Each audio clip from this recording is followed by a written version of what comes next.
Bring the weight into the left foot, draw the right knee in, make a basket with the hands, and grab a hold of that right shin. Really important to keep the shoulders stacked over the hips. You're going to bring the left hand to the left hip, and then let that right knee open up to the side. Maybe you gaze over the left shoulder. Come back to center. Give that knee a squeeze and then release. Other side, weight comes into the right foot.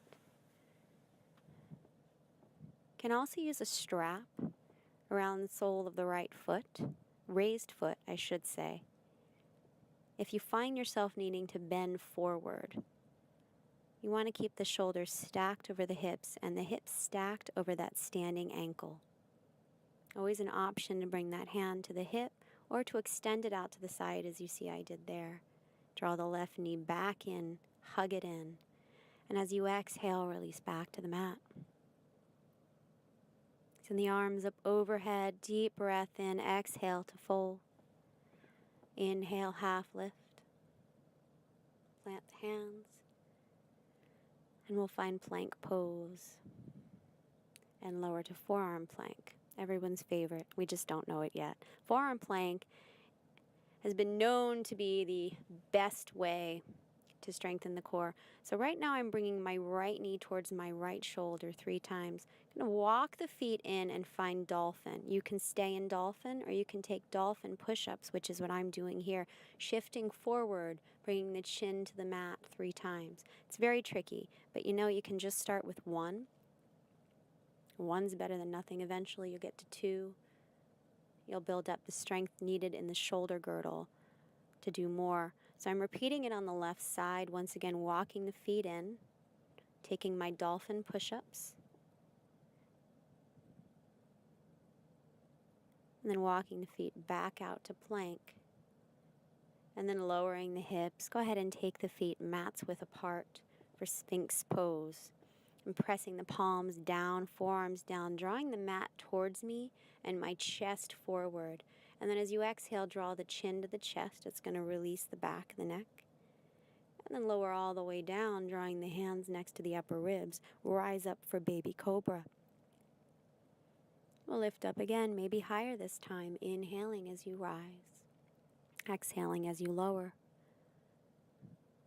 Inhale to rise up. Fullest expression this time. I like to pulse.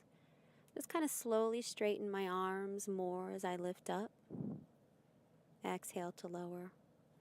And rest, turning the head to one side, bringing the hands next to the hips. And then turning the head to the other side.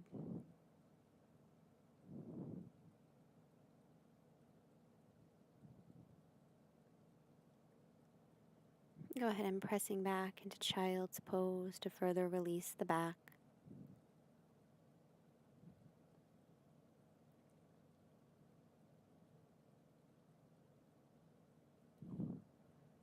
So a little reflexology for the feet. Very important for all of us, especially for athletes, especially for runners.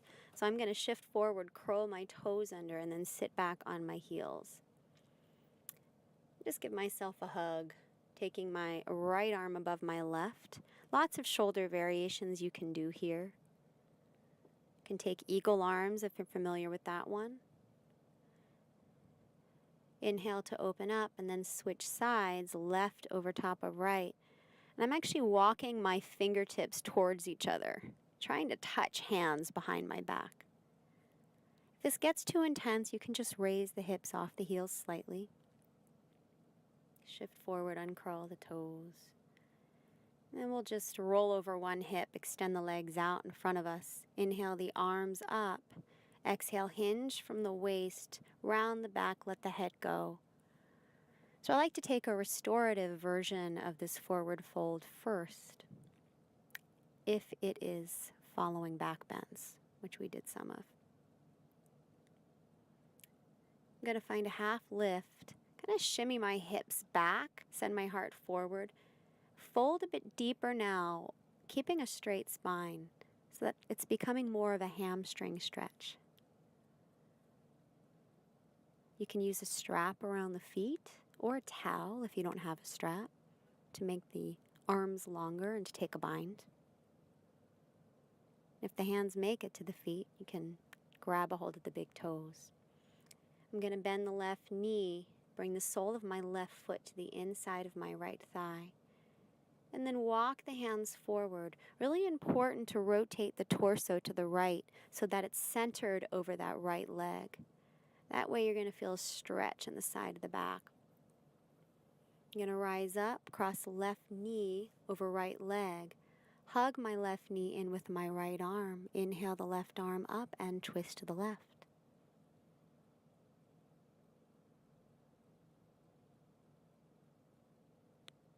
Good, straightening both legs, and then drawing the right knee in, right sole of the foot comes to the inside of the left thigh. Rotate the torso to the left and fold forward.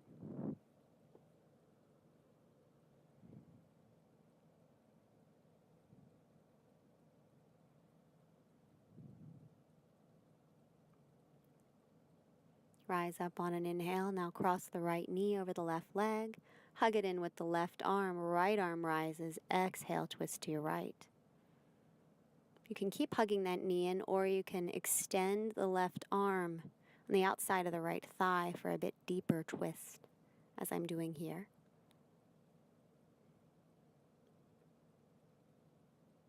And then draw both knees in. Bring the soles of the feet together for bound angle pose. I'm going to keep my spine as straight as I can, draw my knees towards the mat, and then send my chin forward. Take a couple of breaths with that straight spine, and then round the back, let the head hang. Rise up on an inhale. For my final pose, I'm taking legs up the wall, so I'm moving the mat over to the door there. I found the easiest way to get into this posture is to find a fetal position and get your hips, your backside, all the way on the wall first, and then walk the legs up the wall. So my butt, my thighs, my heels, everything is against the wall. Arms are out to the side, palms face up. This is a lovely inversion. I haven't met anyone that doesn't love this. It's very restorative. It's a great way to release fluid from the feet. And then hold there for as long as you like. I think a minimum of 15 breaths. Thank you so much. Hope you enjoyed it.